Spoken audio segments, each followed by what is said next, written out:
और अब बात जम्मू कश्मीर की, जहां मुख्यमंत्री उमर अब्दुल्ला ने बीजेपी पर गंभीर आरोप लगाए हैं। उमर अब्दुल्ला ने कहा है कि उनकी पार्टी को तोड़ने की कोशिश की गई। विधायकों को 20 से 30 करोड़ का ऑफर और मंत्री पद का लालच दिया गया। उमर अब्दुल्ला ने कहा कि उनके विधायक ने ही बताया कि ऑफर में पूर्ण राज्य का दर्जा देने की भी बात शामिल है। तुम्हारा नेशनल कॉन्फ्रेंस को तोड़ने की कोशिश की जा रही है और आज जहां आपके पैसों की लालच नहीं चली, जहां आपकी मिनिस्ट्रियों की लालच नहीं चली, वहां आप बंद कमरे में मेरे एमएलए को कह रहे हो आओ हमारे साथ, आप जब आओगे तो हम आपको रियासत देंगे।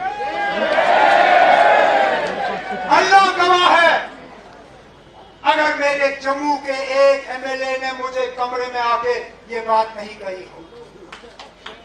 सुप्रीम कोर्ट का बीजेपी का एक ओहदेदार, सुप्रीम कोर्ट का वकील, बीजेपी का ओहदेदार मेरे एक जम्मू के एमएलए को बंद कमरे में कहता है हम 20 से 30 करोड़, 20 से 30 करोड़, एक मिनिस्ट्री और रियासत का दर्जा, आप हमारे साथ चलो।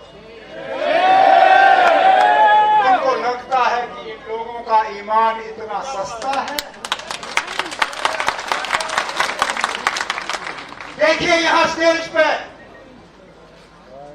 एक भी आपको नजर नहीं आएगा जो 20 करोड़ में क्या 100 करोड़ में अपनी ईमान बेचने के लिए तैयार होगा। बीजेपी ने जम्मू कश्मीर के मुख्यमंत्री उमर अब्दुल्ला के बयान पर कड़ा पलटवार किया है। बीजेपी ने उमर अब्दुल्ला के आरोपों को बेहद गैर जिम्मेदाराना और बेबुनियाद बताया। बीजेपी सांसद सुधांशु त्रिवेदी ने सीधे तौर पर कहा कि या तो उमर अब्दुल्ला सबूत दें या फिर माफी मांगे। जम्मू कश्मीर के मुख्यमंत्री उमर अब्दुल्ला जी ने एक बेहद ही गैर जिम्मेदाराना और निंदनीय बयान दिया है, जब उन्होंने बगैर किसी तथ्य के आधार पर यह अनर्गल आरोप लगाने का प्रयास किया कि भारतीय जनता पार्टी उनकी पार्टी के विधायकों को तोड़ने का प्रयास कर रही है। भाजपा की जम्मू कश्मीर इकाई ने इस वक्तव्य की तीव्र निंदा करते हुए उनसे सीधे सीधे कहा है कि या तो वो सबूत प्रस्तुत करें अथवा वो माफी मांगे।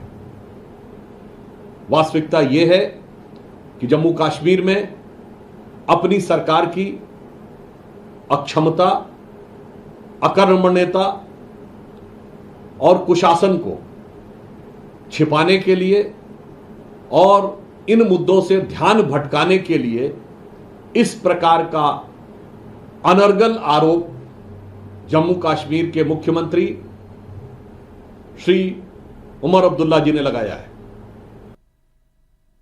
बीजेपी के सख्त रुख के बाद भी नेशनल कॉन्फ्रेंस के उमर अब्दुल्ला के दावे को सच बता रही है। वहीं बीजेपी का कहना है कि उमर अब्दुल्ला बेबुनियाद आरोप लगाकर अपनी नाकामी को छिपा रहे हैं। अगर उनके पास आरोपों को लेकर कोई प्रूफ है तो जम्मू कश्मीर के लोगों के सामने रखें। उमर साहब उन लीडरों में से लीडर नहीं जो झूठ मारते हैं। उमर साहब जो बात कहते हैं पहले उसके पूरा फैक्ट्स तक जाते हैं, फिर उमर साहब बयान देते हैं। और उमर साहब का ये जो बयान आया है, ये बयान जम्मू कश्मीर के लोगों को सोचने को मजबूर करेगा कि बीजेपी क्या चाहती है। बाबा साहब भीमराव अंबेडकर के बनाए हुए आइन के मुताबिक ये इलेक्शन जम्मू कश्मीर में हुए हैं और जम्मू कश्मीर में जो पार्टी नेशनल कॉन्फ्रेंस की जो सरकार उमर अब्दुल्ला सरकार बनी है, ये नॉमिनेटेड नहीं है, ये इलेक्टेड है और लोगों ने चुन के भेजा और अपने आइन में के नीचे चुन के भेजा है। और आज जब बीजेपी पे हमने ये सवाल खड़ा किया है तो कहीं ना कहीं कोई सच्चाई तो है। हाँ, अब चोर खुद थोड़ा कहेगा मैं चोरी करता हूं, तो अब चोर मचाए शोर, बीजेपी का हाल वही है। बहुत ही भ्रामक और विवादास्पद बयान दिया है। 20-30 करोड़ में एमएलएस को लेकर सरकार गिराने का जो बयान उमर अब्दुल्ला साहब ने दिया है वो आधारहीन है, बेबुनियाद आरोप लगाया है उन्होंने। उमर अब्दुल्ला साहब के पास कोई सबूत है तो उन्हें जनता के सामने वो सबूत रखने चाहिए। किसी भी प्रकार के बेबुनियाद आरोप नहीं लगाने चाहिए। भारत सरकार, मोदी जी की सरकार ने हमेशा जम्मू कश्मीर की मदद की है।